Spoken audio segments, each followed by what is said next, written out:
Maligayang pagbabalik. Ano ang gagawin mo kapag ang mga taong pinakamamahal mo ay nagsimulang ilagay ang iyong buhay sa loob ng mga kahon habang tinitirhan mo pa ito? Ako ay 68 taong gulang at ginugol ko ang 3 dekada sa pagbabayad para sa isang bahay na itinuturing na ngayon ng aking mga anak bilang isang pamanang naghihintay na lamang mahulog sa kanilang mga kamay. Pinuto nila ang aking mga rosas at pininturahan ang aking mga alaala habang naghihintay na maglaho ako. Ngunit may isang bagay silang nalimutan. Itinayo kong pundasong ito gamit ang sarili kong mga kamay. Ngayon, babawiin ko ito. Hindi lang ito kwento tungkol sa isang bahay. Isa itong puntutuos at magsisimula ito ngayon din.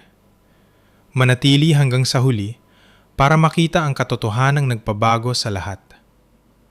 Huwag kalimutang i-like at i-subscribe para sa iba pang bahagi ng kwentong ito. Mayroong isang partikular na uri ng kalungkutan na nagmumula sa pagiging napapalibutan ng pamilya. Hindi ang kalungkutan ng isang bakanteng silid. Hindi ang kalungkutan ng mga Sabado ng gabi na mag-isang ginugugol. Kundi ang kalungkutan ng pagtayo sa isang mataaong kusina habang ang iyong manugang ay inaayos ang iyong mga pinggan at dahan-dahang na pagtatanto na parang makapal na fog na dumarating na wala pang nagtatanong sa iyo ng kahit isang bagay sa loob ng 3 araw. Ang kalungkutan ng pagiging parang muebles lamang sa paligid, isang wallpaper sa sarili mong tahanan. Kilala ko ang kalungkutang ito ng lubos. Ang pangalan ko ay Rosa. 68 taong gulang ako at nakaupo ako sa sala ng bahay na itinayo ko 40 taon na ang nakalilipas. Pinapanood ang aking pamilya na nagdiriwang ng kaarawan ng aking apo. Nagtataka kung kailan ba eksaktong naging invisible ako. Ngunit hindi doon nagsisimula ang kwentong ito. Hayanin niyong ikwento ko kung paano ito nagsimula. Hayanin niyong sabihin ko sa inyo ang tungkol sa bahay na itinayo ng katahimikan at kung paano ko ito giniba. Nung unang beses kong makitang lupa, hindi pa ito isang bahay. Isa lamang itong bahagi ng lupang puno ng talahib at makahiya sa labas ng Antipolo. Ang mga damo ay kasing kapal ng iyong bisig. May isang karatulang for sale na nakatagilid, kalahating nakabaon sa putik mula sa ulan ng tag-araw. Nakatayo si Teodoro sa tabi ko. Ang mga kamay ay nasa kanyang balakang. Nakasingkit ang mga mata sa kaguluhan na tila sinusubukang makakita ng mas magandang bagay sa likod nito. Ano sa tingin mo, Rosa? Tanong niya. Tiningnan ko ang mga damo, ang putik, ang nakalaylay na bakod na nagmamarka sa hangganan ng ari-arian. Sa tingin ko, dahan-dahan kong sinabi, maraming trabaho ang kailangan dito. Ngumiti siya. Mabuti na lang at may oras tayo. Nabili namin ng ari-arian noong Hunyo. Pagdating ng Agosto, nalinis na namin ang lupa. Pagdating ng Oktubre, naibuhos na ang pundasyon. Nagtatrabaho si Teodoro sa konstruksyon sa umaga. Pagkatapos ay uuwi at gagawa sa aming bahay hanggang sa magdilim. Dinadalhan ko siya ng kape sa isang thermos. Mainit pa mula sa pagkakalaga sa umaga. At upo kami sa magiging veranda sa harap. Pinapanood ang paglubog ng araw sa magiging kapitbahayan namin. Atin ito, sabi niya isang gabi. Ang kanyang magaspang na kamay ay nakabalot sa akin. Walang landlord, walang upa. Atin. Naalala ko ang bigat ng salitang yun. Atin. Lumipat kami nung linggo bago ang Pasko. 1,982. Amoy sariwang pintura at lagari pa ang bahay. Kalahati ng mga silid ay wala pang muebles, ngunit may bubong na kami. May mga dingding kami. May pinto kaming nalolak mula sa loob at isang utang sa bangko na babayaran namin sa susunod na 30 taon. Si Teodoro mismo ang nagpintura ng dingding sa sala, isang malambot na kulay cream na sumasalo sa liwanag ng umaga. Nakikikita ko pa rin siya sa itaas ng hagdan, ang t-shirt na may mga talsik ng pintura, habang may tumutugtog na kanta ni Rico J. Puno sa radyo. Ang kulay na ito ay perpekto, sigaw niya sa akin. Maniwala ka sa akin, Rosa. Magugustuhan mo ito tuwing umaga. Tama siya. Tuwing umaga sa susunod na 16 na taon, uupo ako sa salangyon kasama ang aking kape at papanoorin ang sikat ng araw na ginagawang ginto ang cream na dingding na iyon. Sa labas, nagtanim kami ng mga rosas, 3 maliliit na puno na parang mga patpat lang sa lupa. Sabi ng lalaki sa nursery, aabuti ng 5 taon bago talaga lumago. May oras tayo, muling sabi ni Teodoro. At nagkaroon niya kami, o akala namin. Sa loob, ginawa kong tahanan ng bahay. Sa parang itinuro sa akin ng aking ina, dahan-dahan, maingat, gamit ang sarili kong mga kamay. Nanahi ako ng mga kurtina para sa bintana sa kusina. Talang puti na may maliliit na asul na bulaklak. Ginugol ko ang 3 gabi sa makinang panahi para makuha ang tamang tupi. Nang isabit ko ang mga ito, sumipol si Teodoro. Tingnan mo yan, mukha na tayong mayaman ngayon. Kurtina lang ang mga ito, sabi ko. Pero hindi ko mapigilang ngumiti. Hindi lang sila kurtina, sila ay akin. Ginawa ng aking mga kamay sa aking bahay para sa aking pamilya. Sa unang pagkakataon sa aking buhay bilang matanda, hindi ako nakatira sa espasyo ng ibang tao. Bumubuo ako ng sarili ko. Isinilang si Ricardo noong tag-araw ng 1985. Pagkaraan ng 3 taon, dumating si Christina. At bigla, napuno ng ingay ang bahay. May mga laruang truck sa sahig ng sala. May mga krayola na natunaw sa init ng araw sa pasimano ng bintana. Ang tunog ng maliliit na paang tumatakbo sa pasilyo. Pagkatapos ay ang malalim na boses ni Teodoro. Maglakad lang, huwag tumakbo. Tuwing linggo, nagluluto ako ng buko pie. Recipe ng lola ko. Ang buko ay sapat lang ang lambot, may asukal at mantiklia na naglalabas ng bango sa buong bahay pagdating ng tanghali. Pinakamasarap na pie sa buong Rizal, sabi ni Teodoro habang naglalagay ng sorbetes sa ibabaw. Pinakamasarap sa buong mundo, dagdag ni Ricardo, puno ang bibig. 7 taong gulang at mukhang-mukha na ang kanyang ama. Tatanggol lang si Christina, abala sa pagkain para magsalita. Ang mga hapon ng linggo na yon ay tila kasing tamis ng pulot. Pagkatapos ng tanghalian, dadalhin ni Teodoro si Ricardo sa bakuran para maglaro ng basketball. Pinapanood ko sila mula sa bintana ng kusina habang naghuhugas ng pinggan. Ang talbog ng bola labang ilang buwan lamang ay naging 6 na buwan. Hindi ko na ito binanggit. Ganoon din si Ricardo. Huminto na rin si Teresita sa paghahanap ng mga apartment sa Antipolo. Mukhang hindi na niya ito balak gawin. Sa halip, nagsimula siyang magsalita tungkol sa mga pagpapaganda. Ang bahay na ito ay may magandang pundasyon, madalasing sabihin.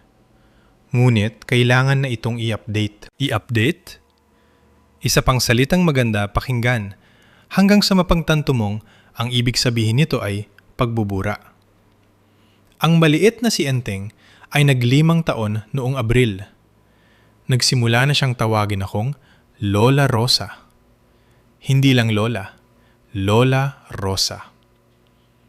Sa tingin ni Teresita, mas hindi ito nakakalito, paliwanag ni Ricardo. Dahil may 2 siyang lola. Ako lang ang nag-iisang lola niya rito, Ricardo. Mahina akong sabi. Alam ko ma, pero mas madali lang ang ganitong paraan. Mas madali para kanino? Hindi ko na tinanong. Mahilig magbake si Enteng kasama ko. Tuwing linggo ng umaga, aakyat siya sa silya sa tapat ng lababo at gagawa kami ng kakanin o biskwit. Pwede mo ba akong turuan ng recipe ni Lola? Tanong niya isang umaga. Alin doon? Yung buko pie. Sabi ni Papa, yun daw ang pinakamasarap sa mundo. Uminit ang aking dibdib. Talaga? Sinabi niya yun? Opo. Sabi niya noong bata pa siya, ginagawa mo raw yun tuwing linggo. Inilabas ko ang lumang recipe card ng aking ina. Maninilaw na sa luma, may mga mansa ng harina, at kumukupas na ang sulat kamay ni nanay. Pero mababasa pa rin. Sige anak, una, kailangan natin ng buko. Yung malambot, hindi yung matigas. Enteng anak, halika rito sandali. Boses ni Teresita mula sa sala. Agad na bumaba si Enteng mula sa silya. Paano po yung pie? Mamaya na lang natin itutuloy, sabi ko. Ngunit hindi na namin yun na ituloy kailanman. Tinawagan ako ni Christina isang umaga noong Agosto. Ma, nawalan ng trabaho si Cardo. Nalungkot ang puso ko. Naku, anak, ikinalulungkot ko. Nagbabawas daw ng tao ang kumpanya. May nakuha naman siyang separation pay pero huminto siya. Magiging gipit kami ng kaunti. Ano ang magagawa ko para makatulong? Isang mahabang katahimikan. Pwede ba kaming baliw ba kung makikituloy din kami sa'yo? Hanggang sa makahanap lang si Cardo ng bago. Tiningnan ko ang aking bahay. Narito na sina Ricardo, Teresita at Enteng. 18 buwan na silang narito. Hawak nilang master bedroom, kalahati ng garahe, karamihan ng mga kabinet sa kusina. Ngunit si Christina ay anak ko at hindi siya kailanman humingi ng anuman sa akin. Siyempre, sabi ko, welcome kayo rito. Salamat ma, ilang buwan lang ito. Ilang buwan lang, narinig ko na yan noon. Dumating sina Christina at Cardo kasama ang kanilang 2 anak, sina Emang, 7, at Mando, 4. Biglang-bigla ang aking bahay na may 3 silid ay naging tirahan ng 9 na tao. Sina Ricardo at Teresita sa master bedroom. Sina Christina at Cardo sa 2 silid. Ang 4 na apo sa 3 silid sa mga double-deck na kama na binuo ni Cardo sa loob ng isang hapon. Ako? Sa folding bed sa sala. Pansamantala lang ito ma, sabi ni Christina nang makita ang mukha ko. Hanggang sa makabangon lang kami. Ayos lang, sabi ko. Sinabi kong ayos lang, pero ano pa ba ang dapat kong sabihin? Hindi kayo pwedeng tumira sa bahay kung saan ko kayo pinalaki. Hindi, kahit na kailangan ninyo ng tulong. Natulog ako sa isang folding bed sa sarili kong sala at sinabi sa sarili ko na pansamantala lang ito. Lahat ay pansamantala kung sapat ang iyong paghihintay. Nawala ang lumang leather na sofa nung isang Sabado. Pagbalik ko mula sa palengke, parang dun na lang umiikot ang buhay ko ngayon. Ang magpakain ng 9 na tao ay wala na ito. Ang pumalit ay isang kulay abong sectional sofa mula sa mall. Surprise! Nakatayo roon sina Teresita at Christina na nakangiti. Pinagambagan namin ito, paliwanag ni Christina. Sira-sira na kasi yung dating sofa at marami na ang mga bata. Nasaan yon? Mas matalim ang boses ko kaysa sa inaasahan ko. Nawala ang ngiti ni Teresita. Naibenta na namin sa Facebook Marketplace.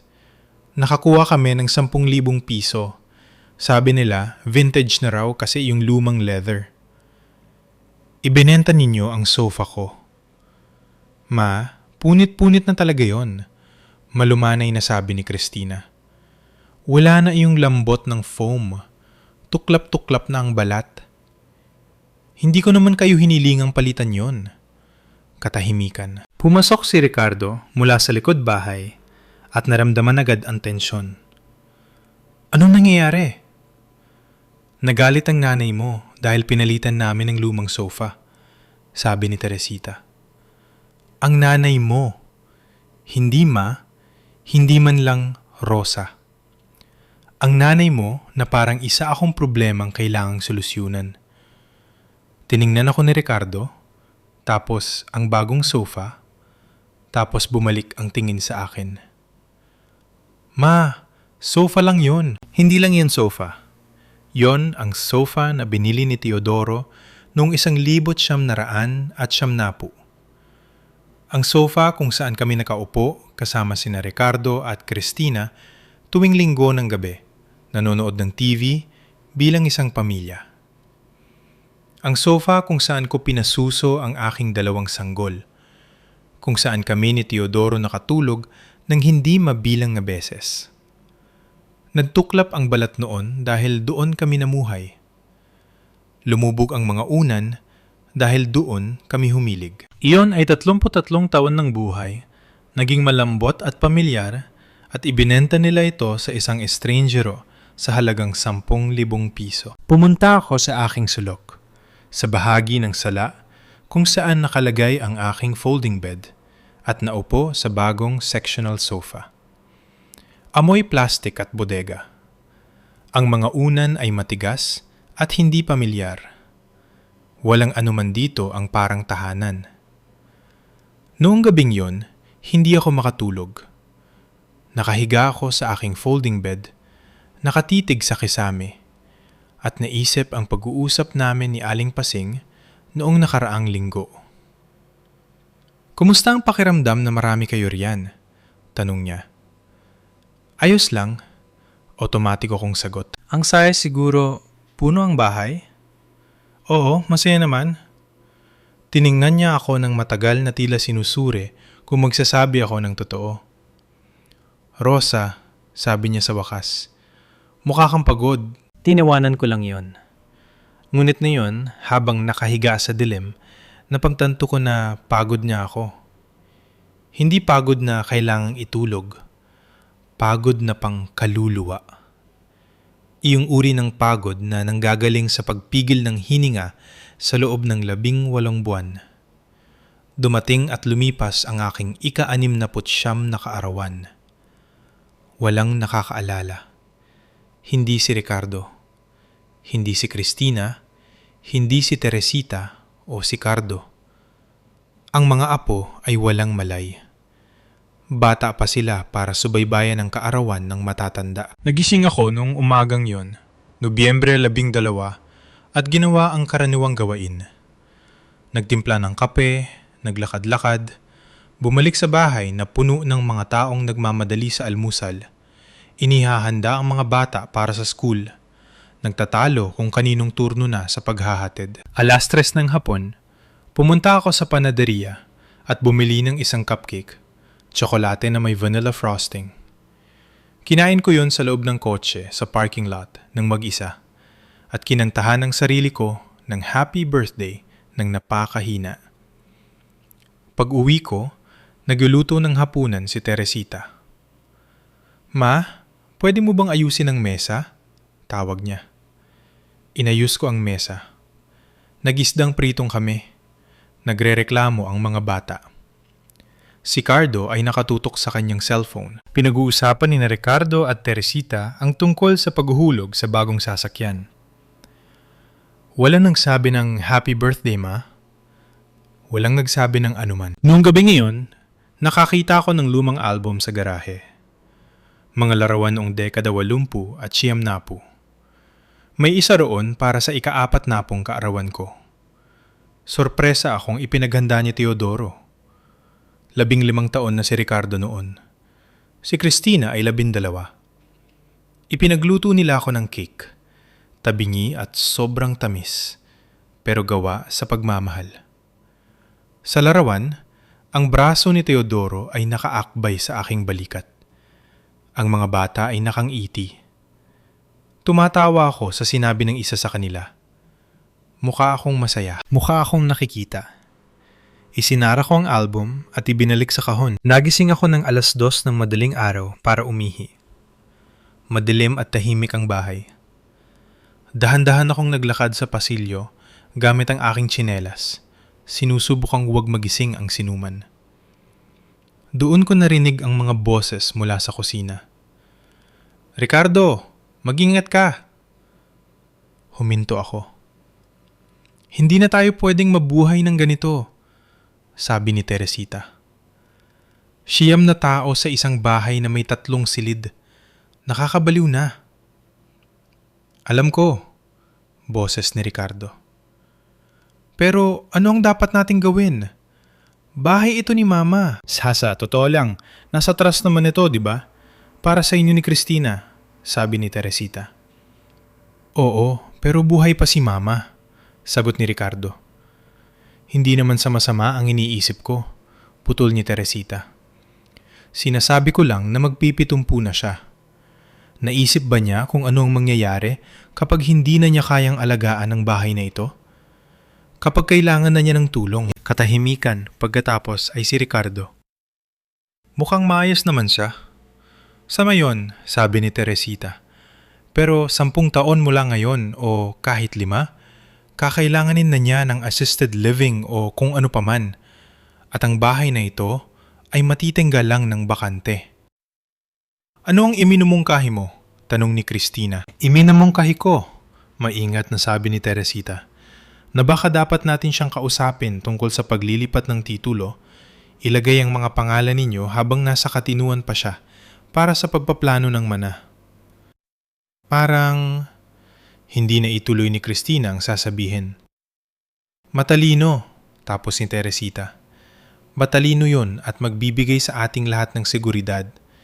Hindi na ninyo kailangang mamroblema sa mga legal na bayad sa huli. Magagamit natin ang halaga nito para sa pag-aaral ng mga bata. Lahat panalo. Hindi ko alam, dahan-dahang sabi ni Ricardo.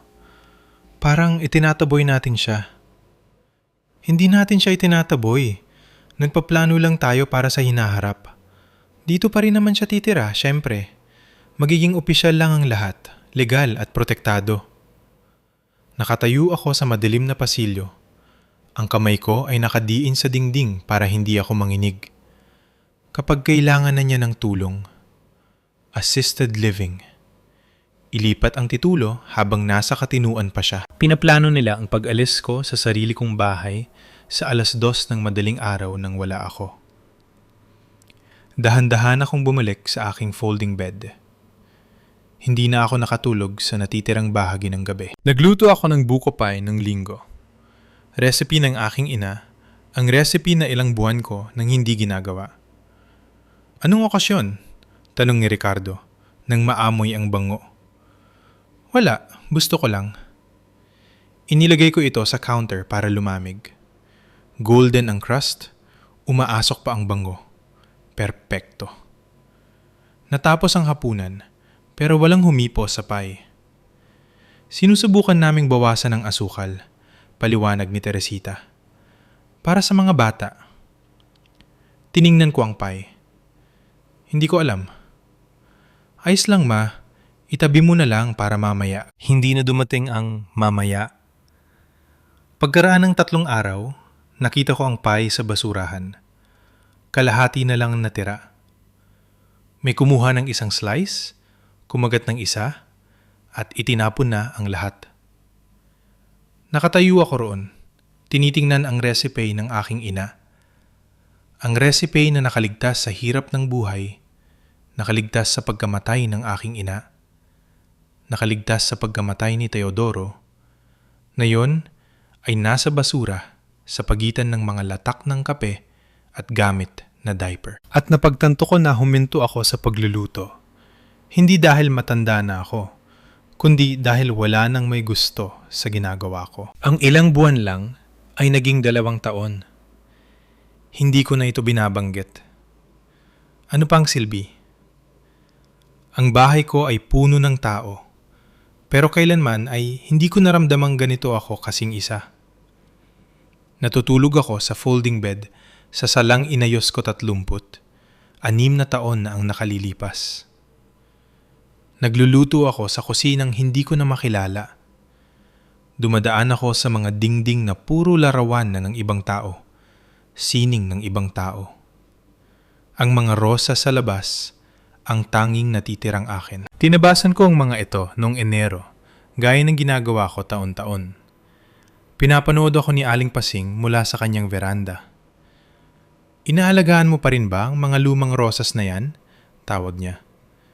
Palagi, sabi ko. Kahit nagbabago ang lahat, mahina niyang sabi. May mga bagay na nananatili. Tiningnan ko siya. Siya ay 73 taong gulang. biyuda ring katulad ko.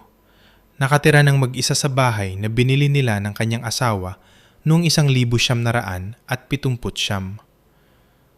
Pasing, dahan-dahan kong sabi. Naramdaman mo na bang para kang bisita sa sarili mong buhay? Lumapit siya sa akin, pumasok sa bakuran ko at tiningnan ako ng matagal.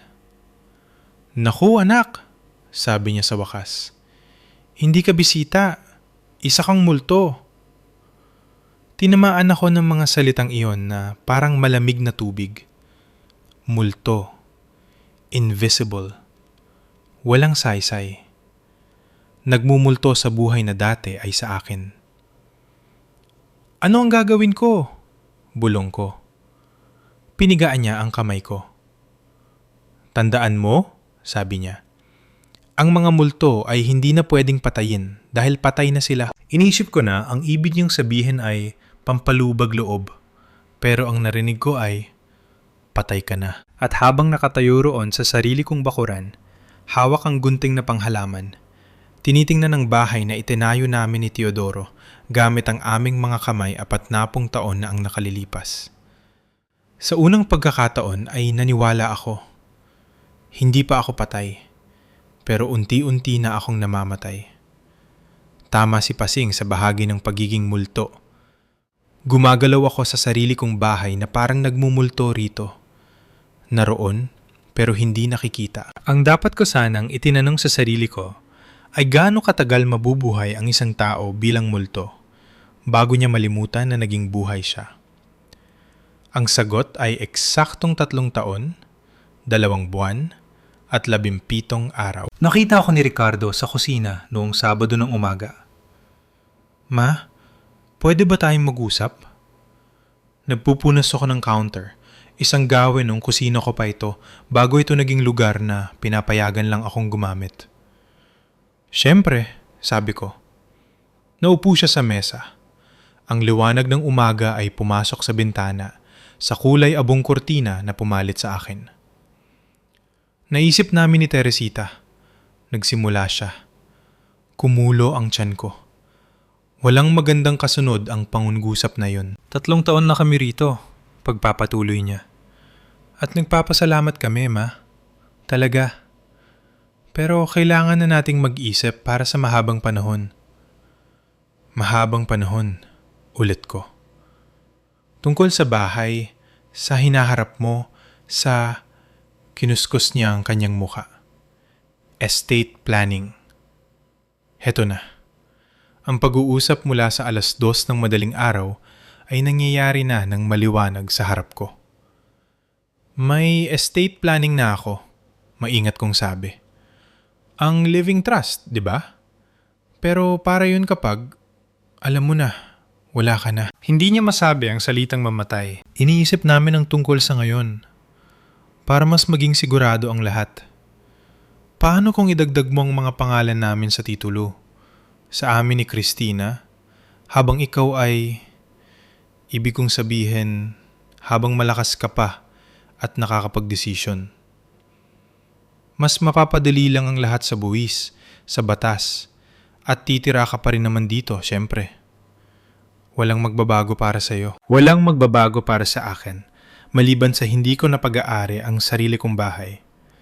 Maliban sa kailangan ko na ang pahintulot nila sa lahat. Maliban sa opisyal na akong magiging bisita sa tahanang itinayo namin ni Teodoro. Pag-iisipan ko, sabi ko. Siyempre, walang pilitan. Pag-isipan mo lang.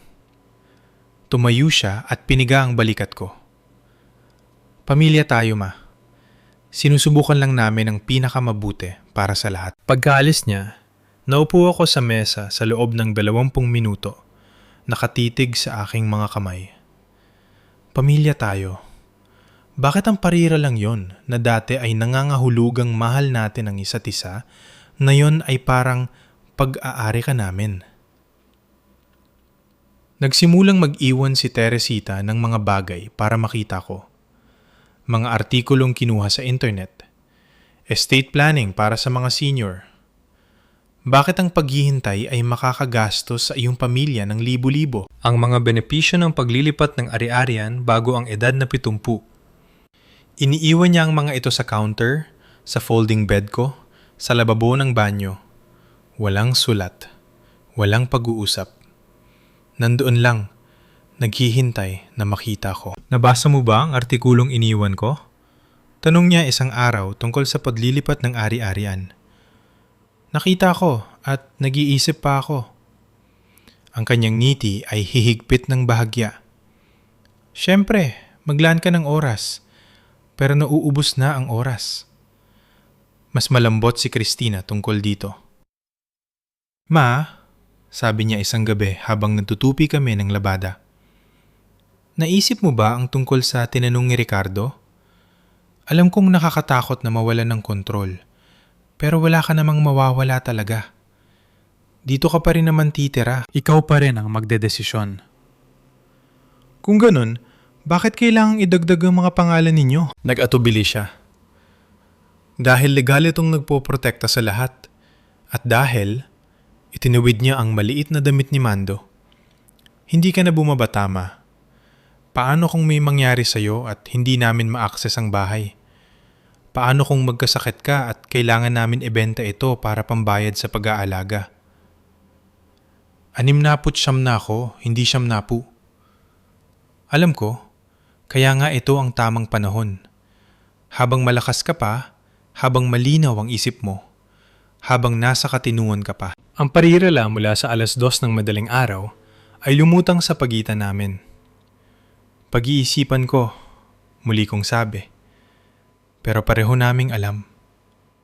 Habang mas marami silang tinatanong, mas mahirap nang humindi. Nagsimulang magsalita si Cardo tungkol sa bakuran. Masyado maraming trabaho ang likod bahay na ito, banggit niya isang Sabado. Lahat ng mga rosas na ito, ang taniman ng gulay, masyado nang masukal. Inalagaan ko naman yan, sabi ko. Oo, pero mabigat yan para sa isang tao, lalo na sa tuhod mo. Maayos naman ang tuhod ko. Ano ang iminumong kahi mo? Siguro gawin nating simple. Sementuhan ang ilang bahagi, maglagay ng patio, low maintenance. Magkakaroon pa ng lugar ang mga bata para maglaro. Tiningnan ko ang bakuran na itinanim namin ni Teodoro noong 1982. Ang mga rosas na 37 taon na ang tanda. Ang mga gulayan na inalagaan ko tuwing tag-araw. Gusto ko ang bakuran sa kung ano ito. Siyempre, suwestiyon lang naman. Pero hindi lang iyon suwestiyon. Pagkaraan ng 2 linggo, binanggit na rin ito ni Teresita. Tapos si Christina. Tapos si Ricardo. Ma, mas magiging madali para sa iyo. Kaunti ang iisipin. Ang bakuran ay naging isa pang bagay na gusto nilang burahin. Isa pang bahagi ko na gusto nilang sementuhan. Dumating ang aking 70 kaarawan noong Martes. Sa pagkakataong ito, naalala nila. Nag-bake si Teresita ng cake galing sa grocery mix, masyadong matamis. Kumanta ang lahat. Ang mga apo, si Enteng na 8 taon na, si Emang 9, Mando 6, at ang maliit na si Sophie, ang bunso ni Christina, ay pumalakpak at nagdiwang. Make a wish, Lola Rosa, sigaw ni Enteng. Ipinikit ko ang aking mga mata at humiling ng isang bagay na hindi ko mapangalanan. Isang bagay na parang paghinga. Bago mapuno ang bahay at maubos ang hangin. Anong hiniling mo? Tanong ni Sophie. Kapag sinabi ko, hindi matutupad, sabi ko. Hinati ni Teresita ang cake. Kumain ang lahat. Nakaupo ako roon na napapalibutan ng pamilya at mas naramdaman ko ang pagiging mag-isa kaysa nung 69 na kaarawan ko habang kumakain ng cupcake sa kotse. At least sa kotse, tapat ang aking pag-iisa. Ito ay mas masama. Ito ay ang pag-iisa habang ang mga tao ay nagpapanggap na nakikita ka. Pagkatapos ay dumating ang COVID. Naka-lockdown ang buong mundo noong Marso 2020. Sarado ang mga paaralan, sarado ang mga negosyo. Lahat ay nanatili sa bahay. Ang bahay ko na dati ng puno ng 9 na tao ay naging parang pressure cooker. Ma, kailangan mo mag-ingat talaga, sabi ni Ricardo noong unang linggo. High risk ka, 70 taon na. Kung mahawa ka, alam ko. Kaya siguro manatili ka na lang muna sa silid mo hanggat maaari. Dadalang ka na lang namin ng pagkain. Manatili sa silid ko. Hanggang sa matapos lang ito. Ayaw naming isapalaran ng buhay mo. Ang silid ko, ang sala, ang folding bed kung saan ako natulog sa loob ng 4 na taon na. Gaano katagal? Ilang linggo lang siguro. Baka 1 buwan? Ang ilang linggo ay naging 4 na buwan. Kumakain ako ng mag-isa. Dinadalhan ng pagkain sa tray na parang nasa ospital ako. Pinapanood ko ang pamilyang sama-samang naghahapunan sa kusina. Naririnig ko ang kanilang tawanan, ang kanilang mga kwento, habang nakaupo ako sa aking sulok, invisible sa likod ng nakasarang pinto.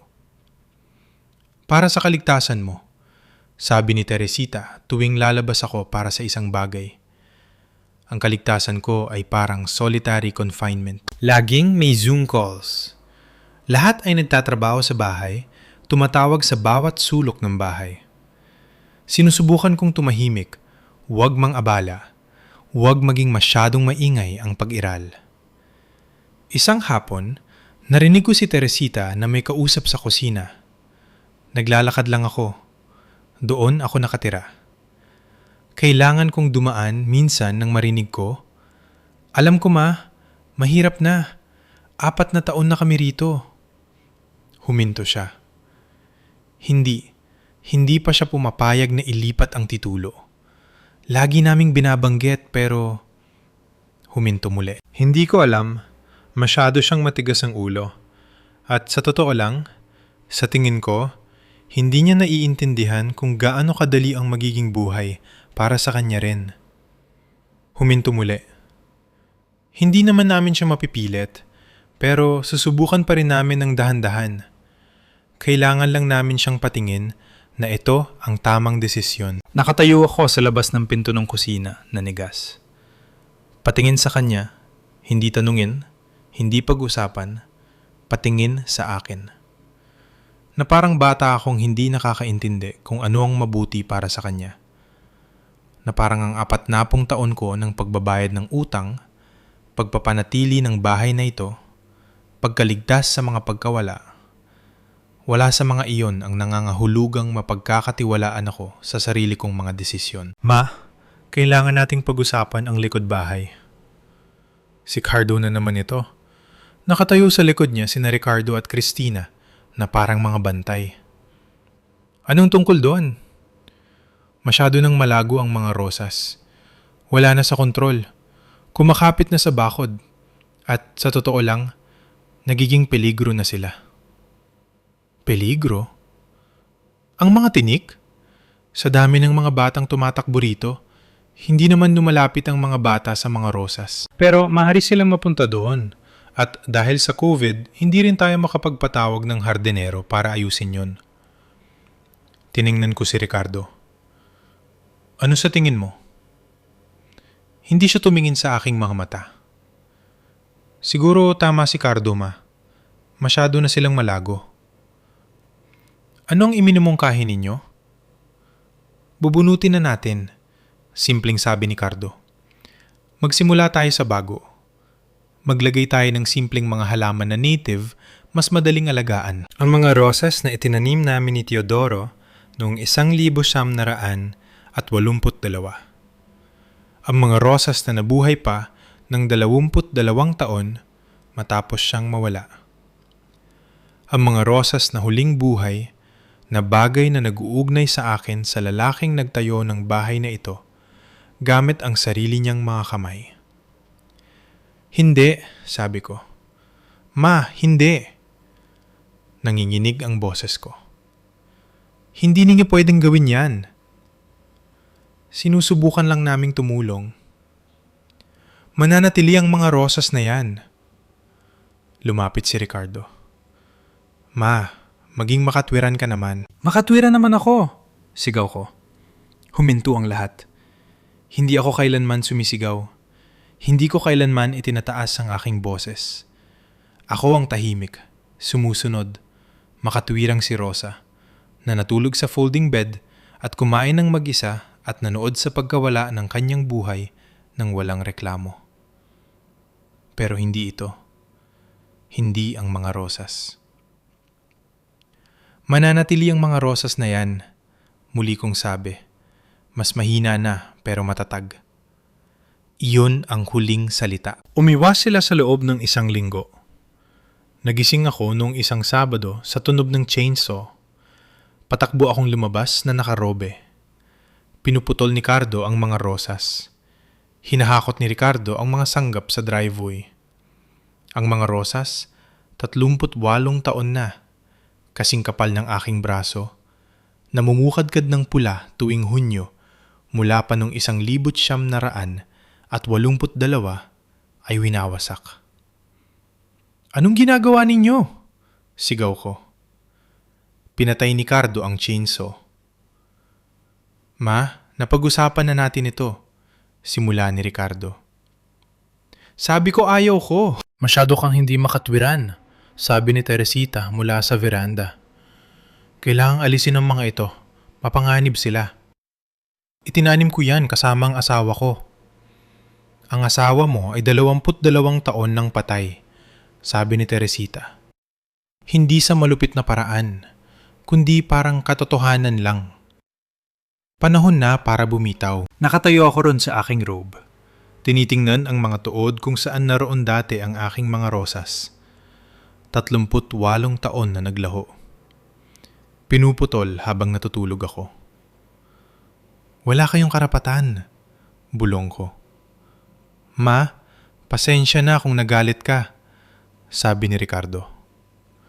Pero para ito sa ikabubuti, makikita mo rin. Umalis kayo. Ano?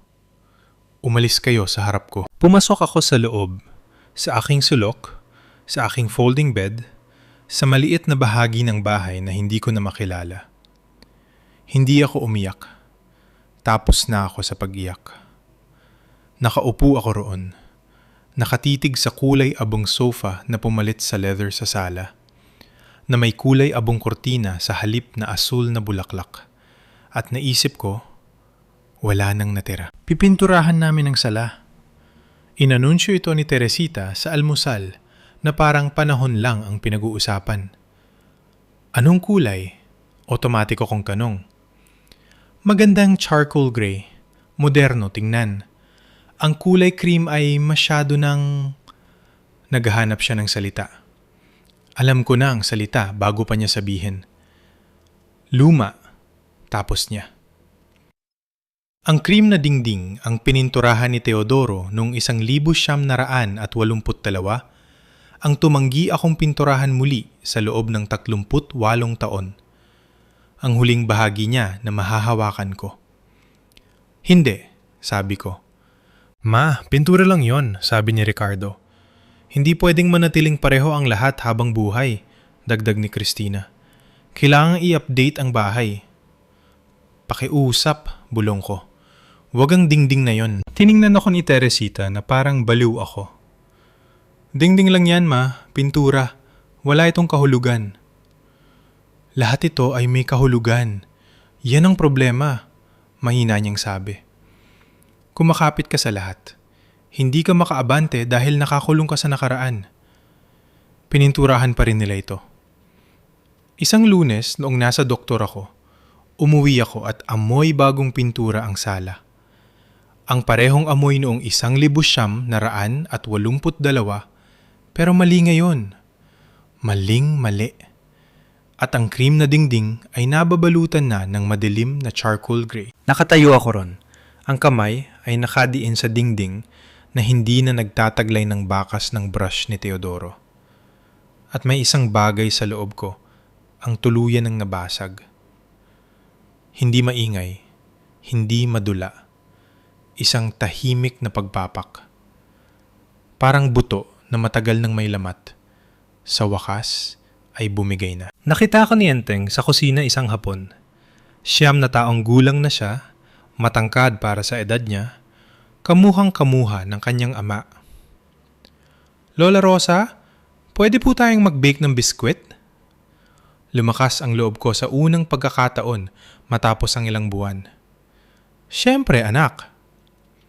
Inilabas ko ang aking mga lumang recipe card, ang mga hindi ko na ginamit mula nang mapunta sa basura, ang buko pie. Gagawa tayo ng chocolate chip. Paborito yan ng papa mo nung kasing edad mo siya. Pinakalo namin ng kwarta. Nagkukwento si Enteng tungkol sa school, sa mga kaibigan niya, sa video game na nilalaro niya, gaya ng dati. Isinalang ko ang unang batch sa oven. Napuno ng bango ang kusina. Mantikilya, vanilla, tsokolate, gawang bahay, tunay. Nang lumabas silang golden at perpekto, naglagay ako ng 3 sa plato para kay Enteng. Kumagat siya ng isa at nangiwi. Anong problema? Ang weird po ng lasa. Kumulo ang tiyan ko. Weird paano? Hindi ko alam. Hindi po katulad ng normal na biskwit. Gawang bahay ito, anak, mula sa simula. Opo, pero ibinaba niya ang biskwit. Mas gusto ko po yung Chips Ahoy. Sorry po, Lola. Sinabi niya yon sa mabait na paraan. Hindi niya sinasadyang syaktan ako. Pero yon ang nagpalala. Ang apo ko, ang batang hinawakan ko noong 2 araw pa lang siya, na nagmakaawa sa akin na turuan siyang mag-bake, na nagustuhan ng buko pie ko. Mas gusto na ang biskwit na gawa sa pabrika kaysa sa akin. Dahil lumaki siya sa isang bahay kung saan ang lahat ng ginagawa ko ay mali, kung saan ang luma ay nangangahulugang masama, kung saan ang gawang bahay ay weird, kung saan ang ako ay wala ng halaga. Pumasok si Teresita sa kusina, nakita ang mga biskwit. Ay, Enteng, huwag kang magpabusog dyan. Maghahapunan na tayo. Hindi niya sinabing mukhang masarap. Hindi siya nagtanong ng recipe. Ginawa niya lang silang invisible. Ginawa niya akong invisible gaya ng ginagawa niya sa loob ng 4 na taon, 11 buwan, at 23 araw. 71 taon na ako. Natutulog ako sa folding bed sa isang salang hindi na mukhang sala ko. Nagluluto ako sa isang kusinang wala na sa ayos ang mga gamit ko. Titingin ako sa mga bintanang may kurtinang hindi ko makilala. Dumadaan ako sa isang bahay kung saan bawat sulok ay gamit na ng ibang tao. Desisyon ng ibang tao. Buhay ng ibang tao. Wala nang mga rosas. Gray na ang dingding. Weird ang mga recipe ko. Naibenta na ang mga muebles ko. Nakalimutan ang kaarawan ko ng mas maraming taon kaysa sa naalala ito. At sa totoo lang, wala na akong tirahan sa sarili kong bahay. Naisip ko ang sinabi ni Pasing 2 taon na ang nakalilipas. Hindi ka bisita. Isa kang multo. Mali siya. Ang mga multo ay nagmumulto man lang sa mga lugar na minahal nila. Hindi ko na mahal ang lugar na ito. Hindi ko na ito makilala. Nung gabing iyon, habang nakahiga sa aking folding bed, nakatitig sa madilim na gray na dingding kung saan dati ay cream, gumawa ako ng desisyon. Hindi malaki, hindi madula, kundi ito. Bukas ng umaga, tatawagan ko ang aking abogado. Dahil tama si Pasing sa isang bagay. Ang mga multo ay hindi na pwedeng patayin, pero pwede silang madising. At kapag nagising na sila, kapag naalala na nilang dati silang buhay, tapos na ang pagmumulto at magsisimula na ang pagtutuos. Tinawagan ko ang aking abogado noong Martes ng umaga, Pebrero 2021. Ang pangalan niya ay Attorney Richard Chen. Siya ang humawak sa Living Trust noong 2013. Mabuting tao, matiyaga, masusi. Mrs. Santos, sabi niya nang ilipat ang tawag sa kanya. Matagal-tagal na rin. Ano ang maipaglilingkod ko? Kailangan ko lang malaman ng isang bagay, sabi ko. Ang living trust na ginawa ko. Mapipilit ba nila akong paalisin sa bahay ko? Katahimikan. Pagkatapos ay, sino ang nila? Ang mga anak ko. Pinapalis ka ba nila? Hindi siya ganung salita, pero gusto nilang idagdag ang mga pangalan nila sa titulo. At sila ay... Huminto ako. Paano ko ipapaliwanag ang 4 na taon ng pagbubura sa isang pangungusap? Gumagawa sila ng mga desisyon tungkol sa bahay ko nang hindi nagtatanong sa akin. Anong uri ng mga desisyon? Pagpipinta ng mga dingding, pag-alis ng aking bakuran, pagtatapon ng aking mga gamit. At ngayon, gusto nilang legal na pagmamay-ari habang buhay pa ako. Isa pang katahimikan, mas matagal. Mrs. Santos, kailangan kitang tanungin ng direkta. Ligtas ka ba sa iyong tahanan? Pinatigil ako ng tanong na yon. Ligtas ba ako? Sa pisikal, oo. Walang nanakit sa akin. Walang nagbanta. Pero, ligtas? Hindi, bulong ko. Hindi ako ligtas. Sige, malumanay na sabi ni Richard. Hetong gagawin natin. Sa pagtatapos ng tawag na yon, may plano na ako. Ang trust ay matibay. Hindi nila ito magagalaw nang wala ang pirma ko. Pero may iminukahi si Richard na iba pa. Protective documentation, isang formal na sulat na naglalagay ng mga hangganan at kung kinakailangan, isang legal na paunawa na nag-uutos sa kanila na humanap ng ibang matitirhan. Gaano katagal ang pwede kong ibigay sa kanila? Tanong ko. 60 days ang standard para sa pamilya. Binibigyan sila nito ng oras na makahanap ng matitirhan ng hindi malupit. 60 days. 2 buwan para bawiin ang 4 na taon. Gawin natin, sabi ko. Nangyari ito ng Miyerkules. Maaga akong nagising, 5:30, gaya ng ginagawa ko sa loob ng 40 taon, at nagtimpla ng kape. Totoong kape, mula sa dati kong makina na kinuha ko sa likod ng kabinet kung saan ito inalis. Tahimik ang bahay. Tulog pa ang lahat. Naupo ako sa veranda, ang aking veranda, kung saan kami ni Teodoro naupo ng libu-libong gabi at pinanood ang pagsikat ng araw sa mga tuod, kung saan naroon dati ang aking mga rosas. At naisip ko, ngayon. Hindi bukas, hindi sa susunod na linggo. Ngayon, 9:00 ng umaga, pumunta ako sa garahe. Ilang buwan ko na itong iniiwasan. Naging tambakan na ito ng mga bagay na kailangang alisin. Ibig sabihin ay mga bagay na akin. Mga bagay na nagpasya sina Teresita at Cristina na hindi ko na kailangan.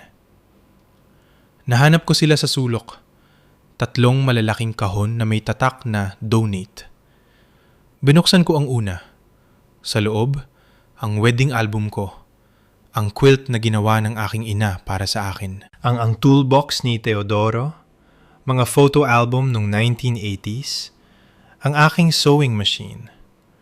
Ang ikalawang kahon. Mga gamit sa kusina na ginamit ko sa loob ng ilang dekada. Ang cast iron skillet na inalagaan ko sa loob ng 20 taon. Ang mga mixing bowl ng aking ina. Mga recipe card sa sulat kamay ng aking ina. Ang ikatlong kahon. Mga damit, libro, isang jewelry box na ibinigay ni Teodoro sa aming 10 anibersaryo. Ang buong buhay ko, nakaimpake na parang basura. Handang ibigay sa mga estranjero. Nakatayo ako ron, nanginginig ang mga kamay, at may isang bagay sa loob ko ang tuluyan ng nabuksan. Hindi nasira, kundi nabuksan, gaya ng isang pintong matagal kong ipinid sa loob ng 4 na taon, 11 buwan, at 6 na araw. Bumalik ako sa loob ng bahay. Nagluluto si Teresita ng almusal. tinutulungan ni Christina ang mga bata sa online school. Si Ricardo ay may kausap sa trabaho sa silid. Tumayo ako sa gitna ng sala. Ang aking sala, ang may kulay abong dingding at IKEA sofa at Target na kortina, at sinabi ko ng sapat ang lakas para marinig ng lahat, kailangan ko ang lahat dito ngayon. Napatingin si Teresita, nagulat. Anong problema? Lahat na yun din. Hindi nanginghinig ang boses ko. Sa unang pagkakataon matapos ang maraming taon, ang boses ko ay matatag na parang bato. Dahan-dahan silang nagtipon. Pinupunasan ni Teresita ang kamay niya sa tuwalya. Pinapasok ni Christina ang mga bata sa silid nila. Lumabas si Cardo mula sa garahe. Tinapos ni Ricardo ang tawag niya at lumabas na nag-aalala. Ma, anong nangyayari? Tiningnan ko ang bawat isa sa kanila. Ang mga taong ito na mahal ko. Ang mga taong ito na dahan-dahan, bahagi sa bahagi, ay binura ako sa sarili kong buhay. Pumunta ako sa garahe kaninang umaga, sabi ko. Bahagyang nanginig ang mukha ni Teresita. Nakakita ako ng 3 kahon na may tatak na donate pagpapatuloy ko. Sa loob ng mga kahon na yon, nahanap ko ang wedding album ko, ang quilt ng nanay ko, ang mga gamit ni Teodoro, ang sewing machine ko, ang mga mixing bowl ng nanay ko. Ma, mga luma na yon na hindi mo na ginagamit, simula ni Christina. Itinatapon ninyo ang buhay ko, mahina akong sabi. Nang hindi nagtatanong, nang walang pahintulot, na parang basura lang. Sinusubukan lang naming tulungan kang mag-declutter, sabi ni Teresita. Masyado ka ng maraming gamit. Hindi ito gamit. Ito ang kasaysayan ko. Itong pagkatao ko. Lumapit si Ricardo. Ma, sa tingin ko masyado ka lang nagre-react. Hindi. Pumutol ang boses ko sa buong silid. Hindi ako masyado nagre-react. Sa wakas, nagre-react na ako. Katahimikan. Sa loob ng 4 na taon, dahan-dahan kong sabi. Pinanood ko kayong baguhin ang bahay na ito. Ang mga kortina ko, ang mga muebles ko, ang bakuran ko, ang mga dingding ko. Natulog ako sa folding bed habang kayo ay nasa silid ko. Kumain ako ng mag-isa habang kayo ay naghahapunan nang wala ako. Binura ninyo ako ng bahagi sa sarili kong tahanan. Ma, hindi naman yata patas yan, sabi ni Christina, nanginginig ang boses. Sinusubukan lang namin tumulong sa pamamagitan ng pagwasak sa mga rosas ko habang natutulog ako. Tiningnan ko si Cardo. Sa pamamagitan ng pagpinta sa huling dingding na hinawakan ng asawa ko? Tiningnan ko si Teresita. Sa pamamagitan ng pagsasabi sa apo ko na weird ang biskwit ko? Namula si Teresita. Hindi ko sinabi yon. Hindi mo na kailangang sabihin. Itinuro mo yon. Huminga ako ng malalim. Narinig ko kayo, sabi ko kay Teresita. Noong Hunyo, 2020, sa telepono kasama ang nanay mo, pinag-uusapan kung gaano ako katigas ang ulo. Kung paano ninyo kailangang iparamdam sa akin na ang paglilipat ng titulo ang tamang desisyon. Namutla ang kanyang muka. At narinig ko kayo, sabi ko sa kanilang lahat. Noong Disyembre 2017 sa ganitong oras sa kusina, pinaplano ang pag-alis ko. Pinag-uusapan ang assisted living, ang paggamit ng halaga ng bahay ko para sa pag-aaral ng mga bata, tungkol sa estate planning. Napanghanga si Ricardo, hindi makapagsalita. Habang nakatayo ako sa pasilyo, pagpapatuloy ko, nakikinig sa sarili kong mga anak na pinag-uusapan kung kailan ako mawawalan ng katinuan para makapagdesisyon. Walang nagsalita. Bahay ko ito, malinaw kong sabi. Hindi technically, hindi legal balang araw. Akin na yon. Binayaran ko ito. Inalagaan ko ito. Nabuhay ako rito. At hindi ako papayag na mabura rito. Basang-basa na ang mga mata ni Teresita. Hindi namin sinasadyang iparamdam. Pero ipinaramdam ninyo at ang intensyon ay hindi nakakabura sa pinsala. Dumukot ako sa bulsa ko at kinuha ang isang nakatiklop na sobre, ang inihanda ni Richard Chen para sa akin. Ano yan? Tanong ni Ricardo. Isang 60 day notice, sabi ko. Para sa inyong lahat na maghanap ng ibang matitirhan. Biglang nagkagulo sa silid. Ma, hindi ka naman siguro seryoso. Saan kami pupunta? Paano ang mga bata? Hindi mo kami pwedeng basta palayasin. Itinaas ko ang aking kamay. Tumahimik ang silid. Pwede ako, malumanay kong sabi. At gagawin ko. Humagulgol si Christina. Ma, pakiusap. Wala kaming mapupuntahan. Hindi pa rin makahanap ng matatag na trabaho si Cardo. Kung ganoon, makakahanap kayo sa loob ng 60 days.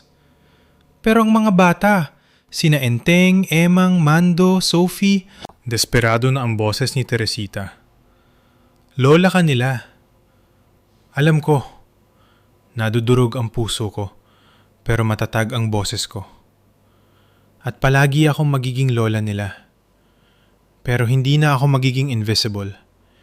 Hindi ko papanuurin na i-impact ninyo ang buhay ko sa mga kahon habang tinitirhan ko pa ito. Nakatayo lang si Ricardo. Ito ba talaga ang gusto mo? Ang gusto ko, sabi ko, habang nakatingin ng diretso sa kanya, ay makita ako. Ang gusto ko ay pagtanggol ako ng anak ko sa halip na manahimik habang tinatawag akong matigas ang ulo ng asawa niya. Ang gusto ko ay magising sa sarili kong kama, sa sarili kong bahay, at maramdamang pinapayagan akong mabuhay rito. Napuno ng luha ang kanyang mga mata. Hindi ko sinasadya. Alam kong hindi, pero ginawa ninyo pa rin. Kinuha ko ang ikalawang sobre. Bumalik din ako sa abogado ko, sabi ko. Ang living trust ay mananatili, pero may idinagdag akong kondisyon. Kapag namatay ako, ang bahay ay mahahati sa inyo ng pantay. Pero hindi ninyo ito pwedeng ibenta sa loob ng 10 taon. Ano? Nagulat si Teresita. Bakit? Dahil ang bahay na ito ay hindi investment. Ito ay tahanan. Ito ang lugar kung saan ko pinalaki ang aking mga anak. Kung saan ko inilibing ang aking pighati. Kung saan ko itinayo ang aking buhay. Tiningnan ko ang bawat isa sa kanila. At gusto kong matandaan ninyo kung ano ang ibig sabihin ng pag-aalaga sa isang bagay. Hindi lang basta gagamitin hanggang sa maging abala tapos itatapon. Halos bulong na lang ang boses ni Ricardo. Iniisip mo na, iyon ang ginawa namin sa iyo, di ba? Ang katahimikang sumunod ay mas mabigat sa kahit ano pa. Sa wakas, nagsalita si Cardo. Mrs. Santos, patawad po. Dapat ay nagtanong kami tungkol sa mga rosas. Tungkol sa lahat. Oo, simpleng sabi ko. Dapat niya. Umiiyak na si Christina. Ma, patawad po. Hindi ko napagtanto. Alam ko, anak. At yan ang problema. Huminto na kayo sa pagtingin sa akin. Sa sumunod na oras, may mga luha, mga paumanhin, galit, at kalituhan. Pero sa huli, naintindihan nila. Seryoso ako. 60 days. May 60 days sila para umalis. Tahimik ang unang linggo. Gumagalaw sila sa bahay na parang mga multo. Bagay dahil ako ang naging multo sa loob ng 4 na taon. Ngayon, ang pagmumulto ay baligtad na. Naghahanap sina Ricardo at Teresita ng mga apartments sa online. Sina Christina at Cardo ay panay ang tawag. Nararamdaman ng mga bata na may mali pero hindi nila maintindihan kung ano. At ako, nagsimula akong bumawi. Unang araw, bumalik ako sa master bedroom. Napilitan sina Ricardo at Teresita na lumipat sa ikalawang silid. Ang silid na ibinigay ko sa kanila ng kusa 4 na taon na ang nakalilipas ay akin na namang muli. Ang mukha ni Teresita nang makita niya akong ibinabalik ang mga damit ko. Hindi ko malilimutan. Gulat, sakit, galit. Pero wala siyang nasabi dahil ano pang sasabihin niya. Silid ko yun. 5 araw. Nahanap ko ang kohon ni Teodoro sa garahe. Ang may lamang mga lumang sulat niya, mga gamit niya, ang mga larawang itinabi ko noon dahil masyadong masakit makita. Sa loob, nahanap ko ang isang bagay na nakalimutan ko na. Isang sobre na may pangalan ko sa sulat kamay niya. Nanginginig ang kamay ko habang binubuksan ito. Ang sulat, Rosa, kung nababasa mo ito, wala na ako. Patawad kung hindi ako nabigyan ng mas mahabang oras. Patawad kung hindi ko makikitang lumaki ang mga bata. Patawad sa lahat ng mami miss ko. Pero kailangan mo akong pangakuan ng isang bagay. Huwag mong hayaan ang kahit sino na paliiting ka. Ikaw ang pinakamalakas na taong kilala ko. Nalampasan mo ang pagkawala ng iyong ina sa edad na 16. Nalampasan mo ang pagpapaaral sa sarili mo. Nalampasan mo ang pagpapatayo ng bahay na ito mula sa wala. Malalampasan mo rin ang pagkawala ko. Alam ko. Pero ito ang inaalala ko. Inaalala ko na baka lumiit ka. Na baka gawin mong maliit ang sarili mo para lang magkasya sa inaasahan ng ibang tao. Na magbibigay ka ng magbibigay hanggang sa wala ng matira. Wag. Ang bahay na ito ay sayo. Ang buhay mo ay sayo. Ang boses mo ay sayo. Kahit sino na hindi makakita ng halaga mo, ay hindi karapat-dapat sa sakripisyo mo. Maging malaki ka, Rosa. Kumuha ka ng espasyo. Mag-ingay ka. Maging matigas ang ulo. Maging lahat ka ng walang paumanhin. Kailangan ng mundo ng mga babaeng tumatangging maglaho. Mahal kita. Ipinagmamalaki kita. At palagi akong nakamasid, Teodoro. Binasa ko ito ng 3 beses. Pagkatapos ay tiniklop ko ito ng maayos, inilagay sa bulsa at bumaba. Si Ricardo ay nasa sala, nag-iimpake ng mga libro sa kahon. Ricardo, sabi ko, pwede ba tayong mag-usap? Naupo kami sa kulay abong IKEA sofa, ang pumalit sa leather sofa ng kanyang ama. Naalala mo ba ang sinabi mo noong mamatay ang papa mo? Tanong ko. Tiningnan niya ako, naguguluhan. Hindi. Sabi mo, huwag kang mag-alala, ma. Ako ang mag-aalaga sa iyo. Napuno ng luha ang kanyang mga mata. Totoo yon. Alam ko, pero sa paglipas ng panahon, ang alagaan ako ay naging kontrolin ako. Hindi ko sinasadya. Alam ko, pero nangyari. Inilabas ko ang sulat ni Teodoro. Isinulat ito ng papa mo bago siya mamatay. Nahanap ko ito ngayong araw. Ibinigay ko ito sa kanya. Binasa niya ito ng dahan-dahan. At nang matapos siya, umiiyak na siya. Mabibigo siya sa akin, bulong ni Ricardo. Hindi, malumani kong sabi. Malulungkot siya pero hindi mabibigo dahil kaya mo pang magbago. Paano? Sa pamamagitan ng pagtingin sa akin, ang tunay na pagtingin. Hindi bilang isang taong kailangang pamahalaan o ayusin o planuhan, kundi bilang nanay mo, bilang isang tao. Bilang isang taong narito pa, nabubuhay pa, at karapat-dapat na magkaroon ng boses sa sarili niyang buhay. Humagulgol siya ng higit pa sa nakita ko nung 13 taong gulang pa lamang siya, nakatayo sa pasilyo ng ospital noong gabing mamatay ang kanyang ama. Patawad po, ma. Patawad po talaga. Niyakap ko siya. Anak ko, pinatatawad kita, sabi ko. Pero hindi ko ito malilimutan at hindi na ako babalik sa pagiging invisible. Ayoko na ring maging ganun ka, sabi niya. Gusto kong maging ikaw. Malaki at maingay at matigas ang ulo, gaya ng sabi ni Papa. 2 linggo. Kumatok si Teresita sa pinto ng silid ko. Pwede bang pumasok? Nang tutupi ako ng labada. Aking labada sa aking silid. Siyempre, naupo siya sa gilid ng kama. Hindi makatingin sa akin. Patawad po, sabi niya sa lakas. Tungkol sa mga kurtina, sa sofa, sa mga rosas, sa lahat. Bakit mo ginawa yon? Matagal siyang natahimik. Dahil naramdaman ko na parang wala kaming pag-aari. Na parang nakatira lang kami sa museo ng ibang tao. At gusto kong maging amin din ito. Gusto kong maramdamang may kontrol ako sa isang bagay. Kaya kinuha mo ang kontrol sa mga gamit ko. Opo. Tumingala siya. Umaagos ang luha. Mali yon. Nakikita ko na ngayon. Pero noon, parang update lang ang tingin ko. Parang pagpapaganda. Hindi ko naisip ang kinuha namin sa'yo. Kinuha ninyo ang kasaysayan ko, mahina kong sabi.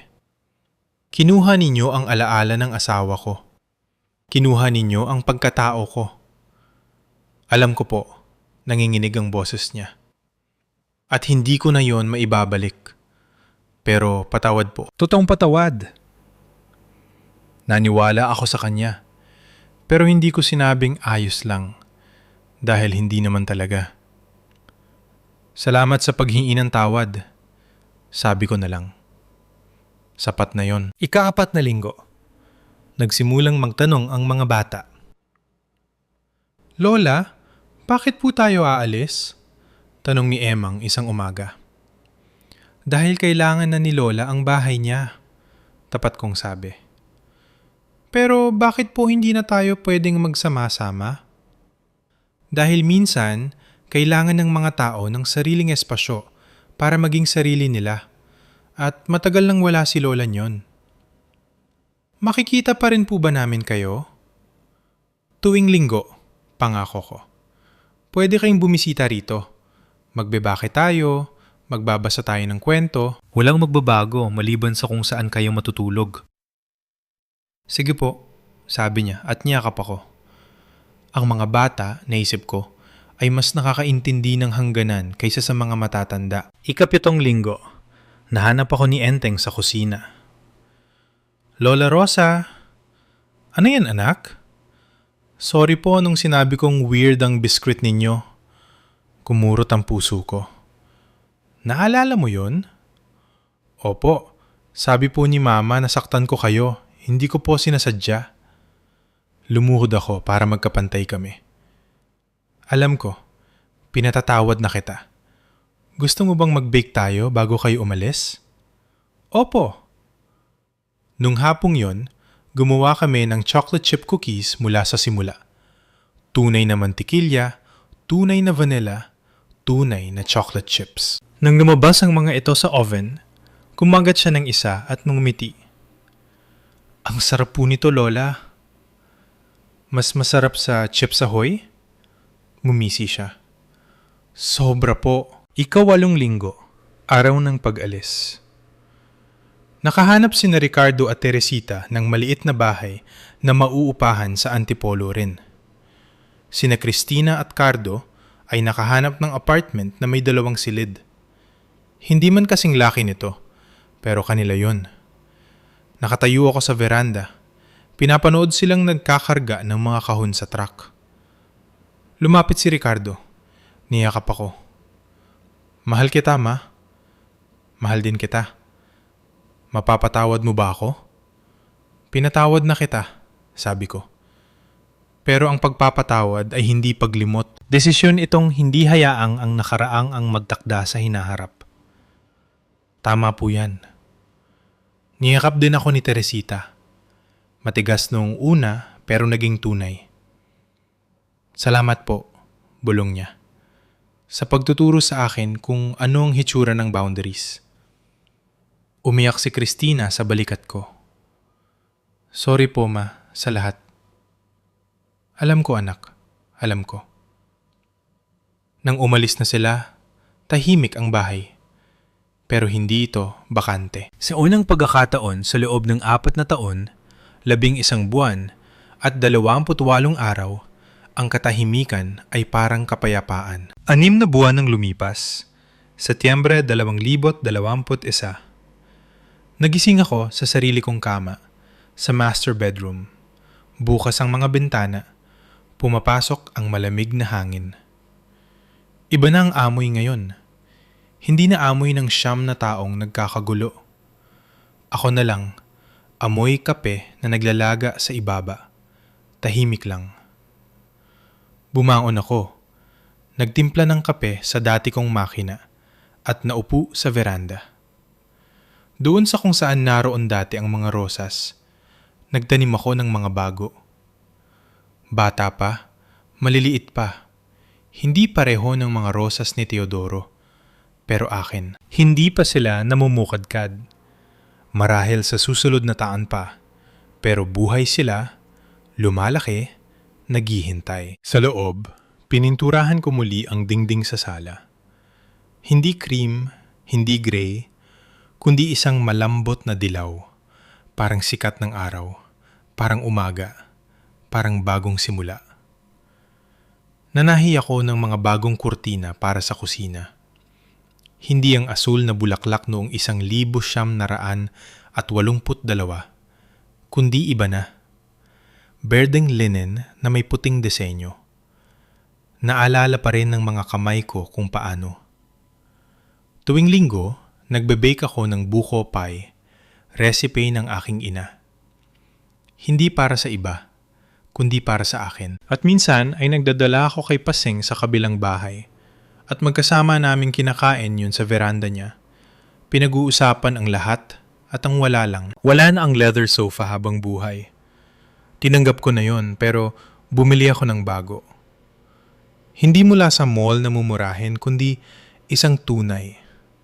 Kulay asul na velvet, komportable. Akin. At tuwing linggo ng hapon kapag bumibisita si Enteng, magkasama kaming nakaupo roon at nanonood ng cartoons. Ang ganda po ng sofa na ito, Lola, sabi niya minsan. Salamat anak, parang ikaw po ito.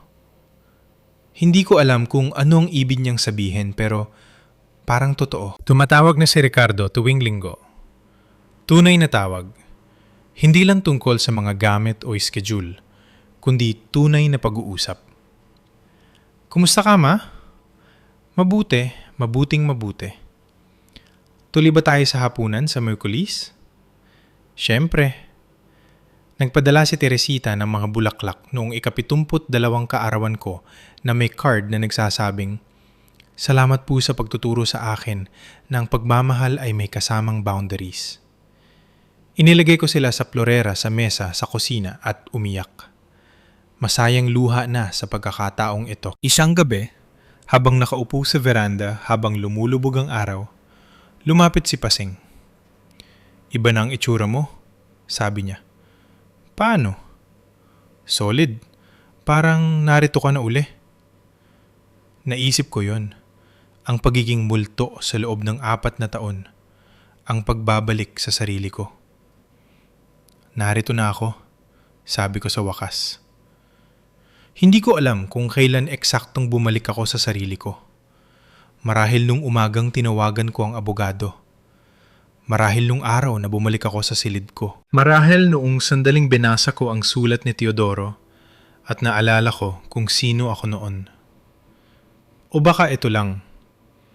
Isang umaga, nagising ako, nagtimpla ng kape, at ang lasa nito ay tama na muli. Hindi perpekto, hindi gaya ng dati, pero tama, tunay, akin. Tahimik ng bahay ngayon, mas maluwag, pero akin ito. At tuwing umaga kapag nagigising ako, nararamdaman ko pa rin si Teodoro rito. Hindi na sa mga dingding, bago na ang mga yon, kundi sa pundasyon, sa mga buto ng lugar na ito na itinayo naming magkasama. Naririnig ko pa rin ang mga ibon na natutunan ko ang mga pangalan 40 taon nang nakalilipas. Naamoy ko pa rin ang mga rosas, kahit na ibang mga rosas na ito. Nararamdaman ko pa rin ang bigat ng isang buhay na buong-buong isinabuhay. Hindi perpekto, hindi madali, pero akin. At yon, natutunan ko, ay sapat na. Kung nakikinig ka rito at nararamdaman mong invisible ka sa sarili mong buhay, gusto kong malaman mo ang isang bagay. Hindi ka sakiman ang kumuha ng espasyo. Hindi kalupitan ang maglagay ng hangganan. Hindi masama ang magsabi ng, akin ito. Dahil ang mga taong tunay na nagmamahal sa'yo ay hindi kakailanganing maglaho ka para lang magkaroon sila ng puwang. Gagawa sila ng puwang para sa'yo rin. At kung hindi nila kaya, baka panahon na para gumawa ng bagong mesa. Isang mesa kung saan hindi ka multo. Isang mesa kung saan hindi ka bisita. Isang mesa kung saan ikaw ang nasa kabisera sa sarili mong bahay at alam ng lahat ng walang alinlangan na doon ka nararapat. 72 taon na ako ngayon. Natutulog ako sa sarili kong kama. Nagluluto ako sa sarili kong kusina. Nakaupo ako sa sarili kong sofa. At kapag bumibisita ang mga apo ko, alam nilang ito ang bahay ni Lola Rosa. Hindi museo, hindi hotel. Tahanan. Aking tahanan. Ang bahay na itinayo ng katahimikan ay pwedeng muling itayo gamit ang iyong boses. Pero kailangang handa kang magsalita kahit nang inginig ang boses mo.